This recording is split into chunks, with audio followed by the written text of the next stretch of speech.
The fourth day. The fourth day of creation produced the sun, the moon, and the stars. These heavenly spheres were not actually fashioned on this day, they were created on the first day, and were assigned their places in the heavens on the fourth. At first, the sun and the moon enjoyed equal powers and privileges. The moon spoke to God and said, "O Lord, why did you create the world with the letter B?" God replied, "That it might be made known to my creatures that there are two worlds." The moon, "O Lord, which of the two worlds is larger, this world or the world to come?" God, "The world to come is the larger." The moon, "O Lord, you did create two worlds, a greater and a lesser world. You created the heaven and the earth, the heaven exceeding the earth. You created fire and water, the water stronger than the fire, because it can quench the fire. And now you have created the sun and the moon, and it is becoming that one of them should be greater than the other." Then God spoke to the moon, "I know well that you would have me make you greater than the sun. As a punishment, you may keep but 1/60th of your light." The moon made supplication, "Shall I be punished so severely for having spoken a single word?" God relented.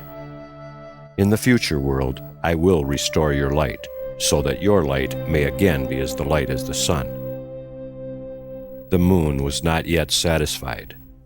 "O Lord," she said, "and the light of the sun, how great will it be on that day?"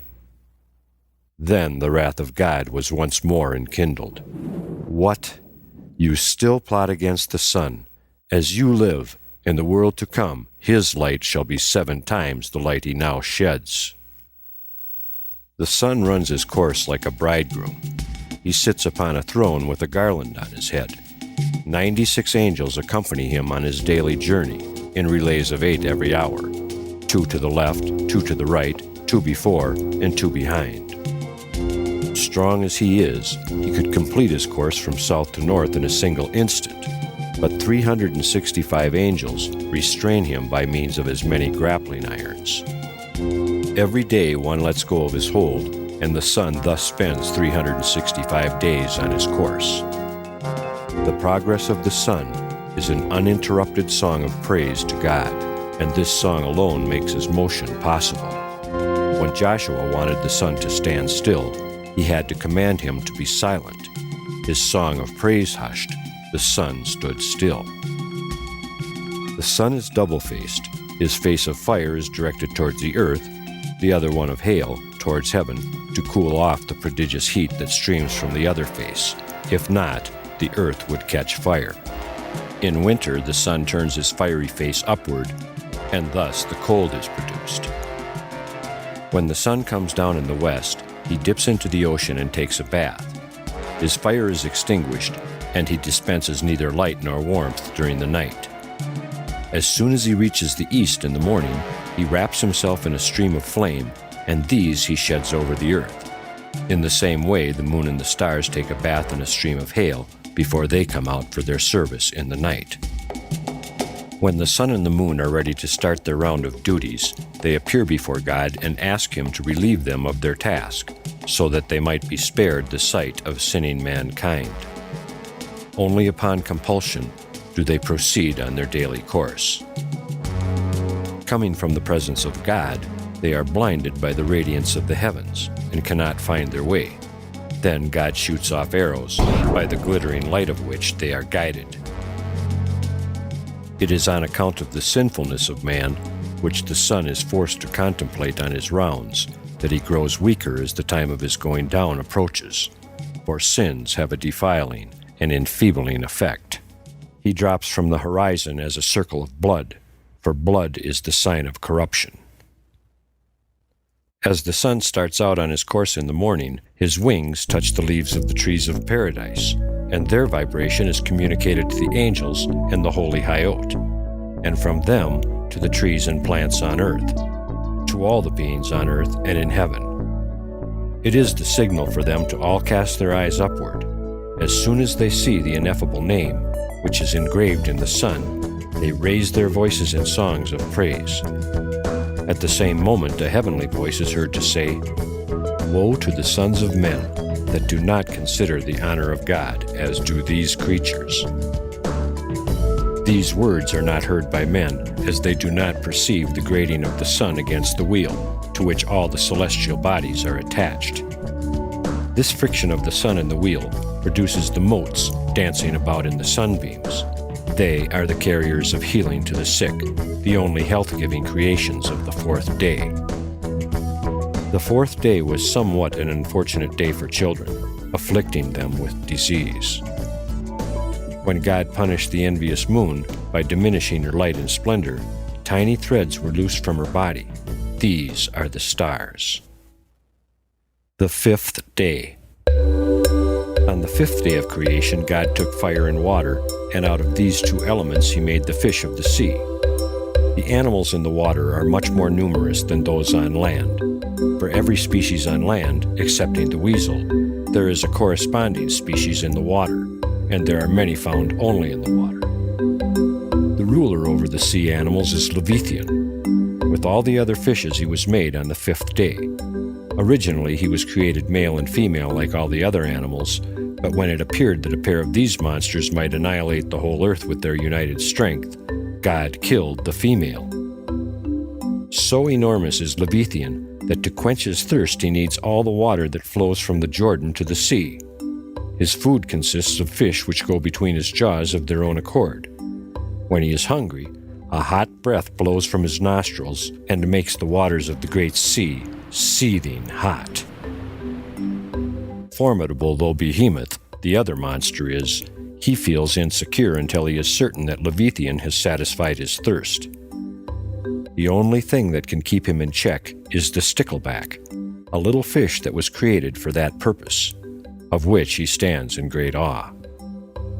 But Leviathan is more than merely large and strong. He is wonderfully made. His fins radiate brilliant light. The very sun is obscured by it, and also his eyes shed such splendor that frequently the sea is illuminated by them. No wonder this marvelous beast is the plaything of God, in whom he takes his pastime. There is one thing that makes Leviathan repulsive, his foul breath, which is so strong that if it penetrated forth, it would render paradise itself an impossible home. The real purpose of Leviathan is to be served up as an hors d'oeuvre to the pious in the world to come. The female was put into brine as soon as she was killed, to be preserved until her flesh will be needed. The male is destined to offer a delectable sight to all beholders before he is consumed. When its last hour arrives, God will summon the angels to enter into combat with the monster. But no sooner will Leviathan cast his glance at them than they will flee in fear from the field of battle. They will return to the charge with swords, but in vain, for his scales can turn back steel like straw. They will be equally unsuccessful when they attempt to kill him by throwing darts and slinging stones. Such missiles will rebound without leaving the least dent in his body. Disheartened, the angels will give up the combat, and God will command Leviathan and Behemoth to enter into a duel. Both will drop dead. Behemoth slaughtered by a blow of Leviathan's fin, and Leviathan killed by a lash of Behemoth's tail. From the skin of Leviathan, God will construct tents to shelter the pious, while they enjoy the dishes made of his flesh. The amount assigned to each of the pious will be in proportion to what he deserves, and none will envy or begrudge the other his better share. What is left of Leviathan's skin will be stretched over Jerusalem as a canopy, and the light streaming from it will light the whole world. And what is left of his flesh after the pious are filled will be distributed among the rest of men. On the same day as the fishes, the birds were created, for these two kinds of animals are closely related. Fish are fashioned out of water, and birds out of marshy ground, saturated with water. As Leviathan is king of the fishes, so the Ziz is appointed to rule over the birds. His name comes from the variety of tastes of his flesh. It tastes like this, zeh, and like that, za. The Ziz is as monstrous of size as Leviathan himself. His ankles rest on the earth, and his head reaches to the very sky. It once happened that travelers on a vessel noticed a bird. As he stood, the water merely covered his feet and his head knocked against the sky. The onlookers thought the water could not be very deep at that point, and they prepared to take a bath. Just then a heavenly voice warned them, "Do not get out here." Once a carpenter's axe slipped from his hand at this spot, and it took 7 years to touch bottom. The bird the travelers saw was none other than the Ziz. His wings are so huge that unfurled they darken the sun. They protect the earth against the storms of the south. Without their aid, the earth would not be able to resist the blowing winds. Once an egg of the Ziz fell to the ground and broke. The fluid from it flooded 60 cities, and the shock crushed 300 cedars. Fortunately, such accidents do not happen very often. As a rule, the bird lets her eggs slide gently into the nest. This one mishap was due to the fact that the egg was rotten, and the bird cast it away carelessly. The Ziz has another name, Renanin, because he is the celestial singer. On account of his relation to the heavens, he is also called Sekwi, the seer, and besides he is called son of the nest, because his fledgling birds break away from the shell without being hatched by the mother bird. They spring directly from the nest. Like Leviathan, so Ziz is a delicacy to be served to the pious at the end of time, to compensate for abstaining from the unclean fowls. As the fish were formed out of water, and the birds out of boggy earth mixed with water, so the mammals were formed out of solid earth. And as Leviathan is the most notable representative of the fish, and Ziz of the birds, so Behemoth is the most notable representative of the mammals. Behemoth matches Leviathan in strength, and he also had to be prevented from multiplying and increasing, or the world could not have continued to exist. After God created him, male and female, he at once deprived him of the desire to propagate his kind. He is so monstrous that he requires the produce of 1,000 mountains for his daily food. All the water that flows through the bed of the Jordan in a year gives him exactly 1 gulp. It therefore was necessary to give him a stream entirely for his own use, a stream flowing out of paradise called Jubal. Behemoth, too, is destined to be served to the pious as an appetizing hors d'oeuvre. But before they enjoy his flesh, they will be permitted to view the mortal combat between Leviathan and Behemoth as a reward for having denied themselves the pleasures of the circus and its gladiatorial contests. One of the most remarkable creatures is the man of the mountain, Adne Sada, or, briefly, Adam. His form is exactly that of a human being, but he is fastened to the ground by means of a navel string, upon which his life depends. If the cord is snapped, he dies. This animal keeps himself alive with what is produced by the soil around him as far as his tether permits him to crawl. No creature may venture within the radius of his cord, for he seizes and demolishes whatever comes in his reach. To kill him, one may not go near him. The navel string must be severed from a distance by means of an arrow, and then he dies, amid groans and moans. Once upon a time, a traveler happened in the region where this animal is found. He overheard his human host consult with his wife as to what to feed their guest, and they resolved to serve our man, as he said. Thinking he had fallen among cannibals, the stranger ran as fast as his feet could carry him from his host, who sought vainly to catch him. Afterwards, he found out that there had been no intention of eating human flesh, but only with the flesh of the strange animal called the man of the mountain. Another example is the barnacle goose, who is grown to a tree by its bill. It is hard to say whether it is an animal and must be slaughtered to be fit for food, or whether it is a plant and no ritual is necessary before eating it. Among the birds, the phoenix is the most wonderful. When Eve gave all the animals some of the fruit of the tree of knowledge, the phoenix was the only bird that refused to eat, and he was rewarded with eternal life. When he has lived 1,000 years, his body shrinks until he is as small as an egg. This is the nucleus of the new bird. The phoenix is also called the guardian of the terrestrial sphere. He runs with the sun on his circuit and spreads out his wings and catches up the fiery rays of the sun. If he were not there to intercept them, neither man nor any other animal could live. On his right wing the following words are inscribed in huge letters, about 1,000 stadia high. Neither the earth produces me, nor the heavens, but only the wings of fire. His food consists of the manna of heaven and the dew of the earth. His excrement is a worm, whose excrement in turn is the cinnamon used by kings and princes. Enoch, who saw the phoenix birds when he was transported, describes them as flying creatures, with the feet and tails of lions and the heads of crocodiles. Their appearance is of a purple color like the rainbow, their size 900 measures. Their wings are like those of angels, each having 12, and they attend the chariot of the sun and go with him, bringing heat and dew as they are ordered by God. In the morning, when the sun starts on his daily course, the phoenix sings, and every bird flaps its wings, rejoicing in the giver of life, and they sing a song at the command of the Lord.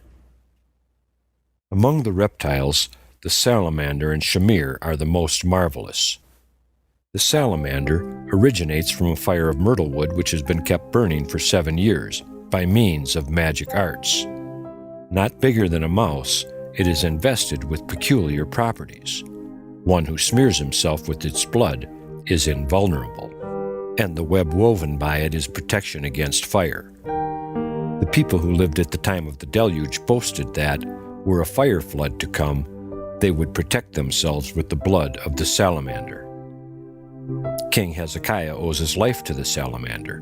His wicked father, King Ahaz, had delivered him to the fires of Moloch when he was a babe, and he would have been burned had his mother not painted him with the blood of the salamander, so that the fire could do him no harm. The shamir was made at the twilight of the 6th day of creation, together with other extraordinary things. It is about as large as a barleycorn, and possesses the remarkable property of cutting the hardest of diamonds. For this reason it was used for the stones in the breastplate worn by the high priest. First, the names of the 12 tribes were traced with ink on the stones to be set into the breastplate, and then the shamir was passed over the lines, and thus they were engraved. The wonderful circumstance was that the friction wore no particles from the stones. The shamir was also used for shaping the stones from which the temple was built, because the law prohibited iron tools to be used for temple work. The shamir may not be kept in an iron or any other metal jar.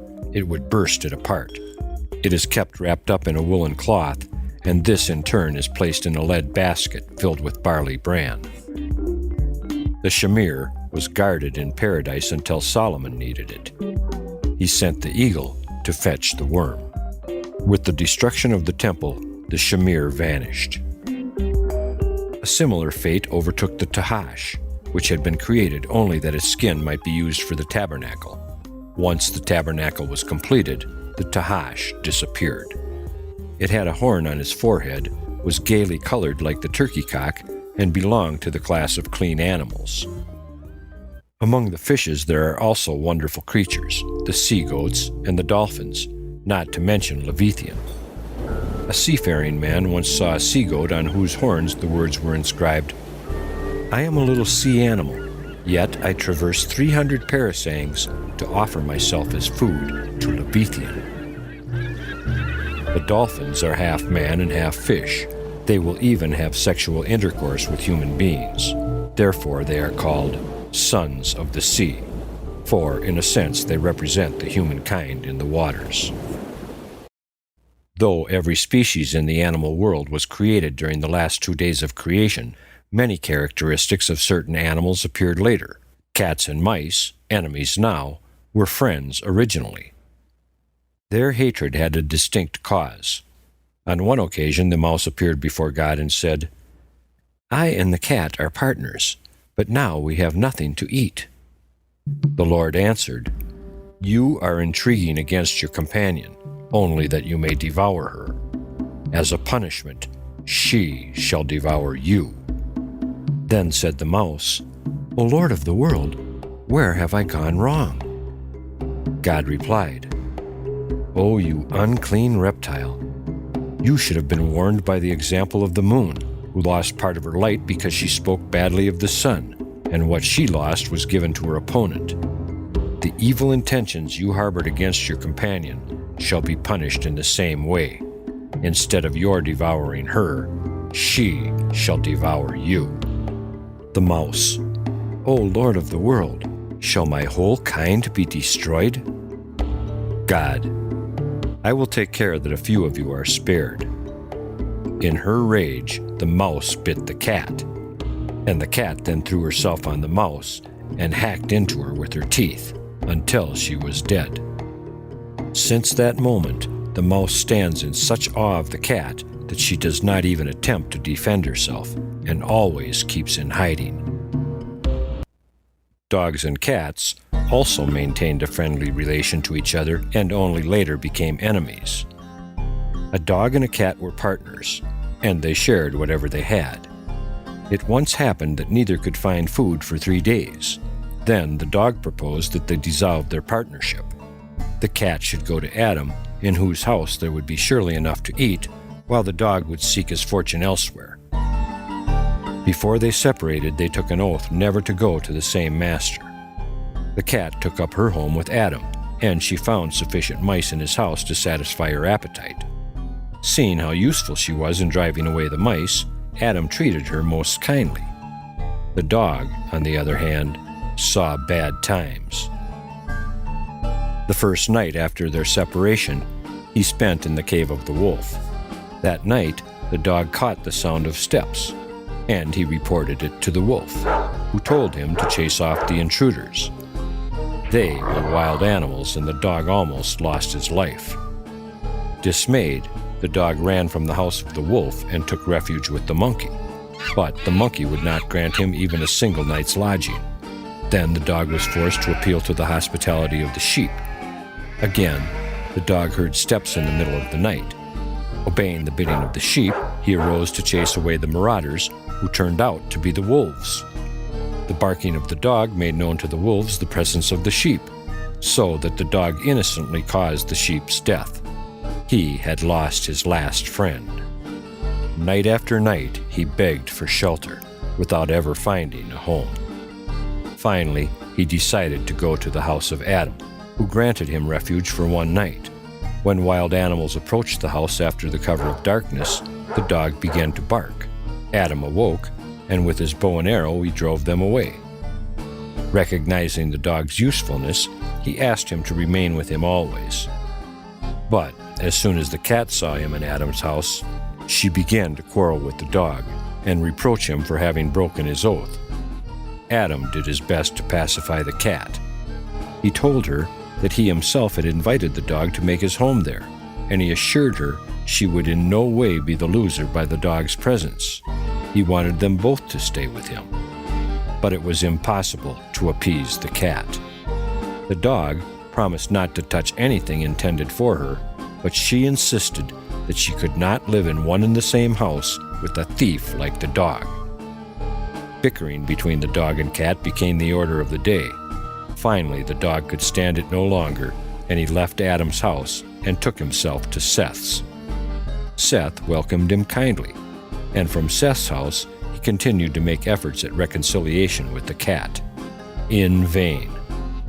The trouble between the first dog and the first cat was transmitted to all their descendants until this very day. The raven is another animal that changed its appearance during its sojourn in the ark.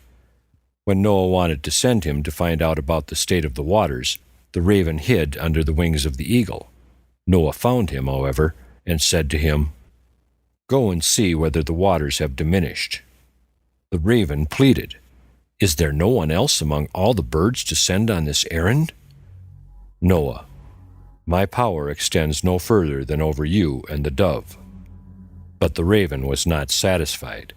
He said to Noah with great insolence, "You send me only that I may meet my death, and you wish my death that my wife may be at your service." Then Noah cursed the raven. "May your mouth, which has spoken evil against me, be accursed, and your intercourse with your wife be only through it." And all the animals in the ark said, Amen. And this is the reason why a mass of spittle runs from the mouth of the male raven into the mouth of the female during the act of copulation, and only so is the female impregnated. Altogether, the raven is an unattractive animal. He is unkind towards his own young so long as their bodies are not covered with black feathers, though, as a rule, ravens love one another. God therefore takes the young ravens under his special protection. From their own excrement, maggots come forth, which serve as their food during the first 3 days of their lives, until their white feathers turn black. Then the parents recognize them and care for them. The raven has himself to blame also for the awkward hop in his gait.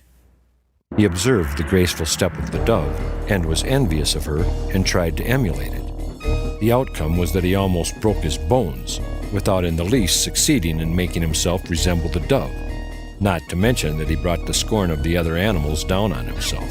His failure excited their ridicule.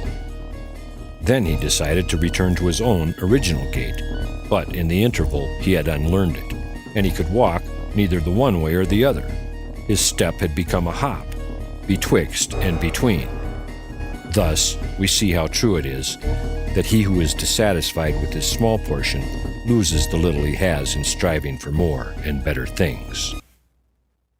The steer also is one of the animals that have suffered a change in the course of time. Originally, his face was entirely overgrown with hair, but now there is none on his nose. That is because Joshua kissed him on the nose during the siege of Jericho. Joshua was a very heavy man. Horses, donkeys, and mules could not carry him. They all broke down under his weight. What they could not do, the steer could. On his back, Joshua rode to the siege of Jericho, and in gratitude, he bestowed a kiss upon his nose. The serpent, too, is different than what it was at first. Before the fall of man, it was the cleverest of all animals, and in form it resembled man closely. It stood upright and was of an extraordinary size. Afterward, it lost the mental advantages it had possessed, and it degenerated physically, too. It was deprived of its feet, so that it could not pursue other animals and kill them. While the cunning of the serpent brought his own undoing, the cunning of the fox stood him in good stead in many an embarrassing situation. After Adam had committed the sin of disobedience, God delivered the whole of the animal world into the power of the angel of death, and he ordered him to cast one pair of each into the water. So in a way the angel of death and Leviathan have dominion over all that has life. When the angel of death was in the act of executing the divine command upon the fox began to weep bitterly. The angel asked him the reason for his tears, and the fox replied that he was mourning the sad fate of his friend. At the same time he pointed to the figure of a fox in the sea, which was nothing more than his own reflection. The angel of death, persuaded that one of the fox family had already been cast into the water, let him go free. The fox told his trick to the cat, and she in turn played it on the angel of death.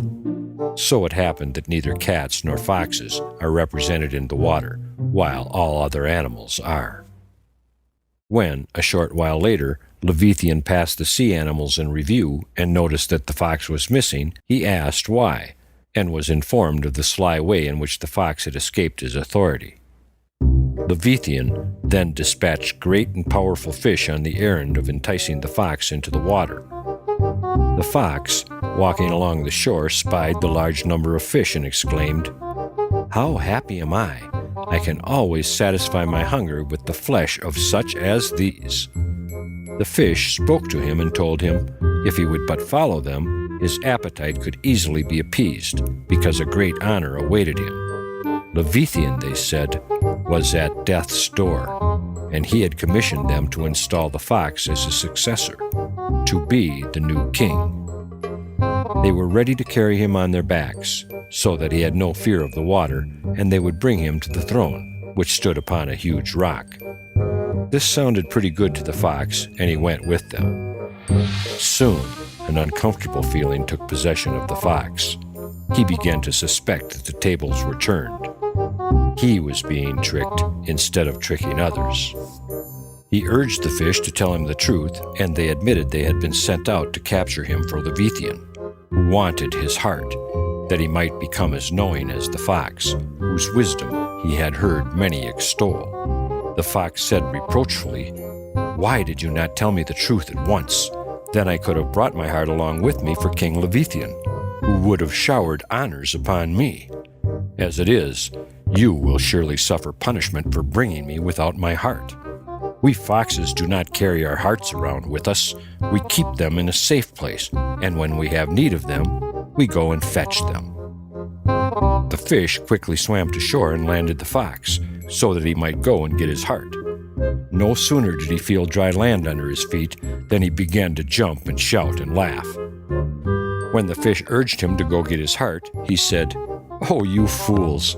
Could I have followed you into the water if I had not my heart with me? Does there exist a creature able to move around without his heart?" The fish replied, "Come, come, you are fooling us." Then the fox laughed. "Oh, you fools! If I could play a trick on the angel of death, how much easier was it to make game of a school of fish?" So they had to return, their errand undone. And Leviathan could not help but confirm the taunting judgment of the fox. He said, "In very truth, the fox is wise of heart, and you are fools." Next, all things praise the Lord. And Part 2 of 95, TheLegendsOfTheJews.com.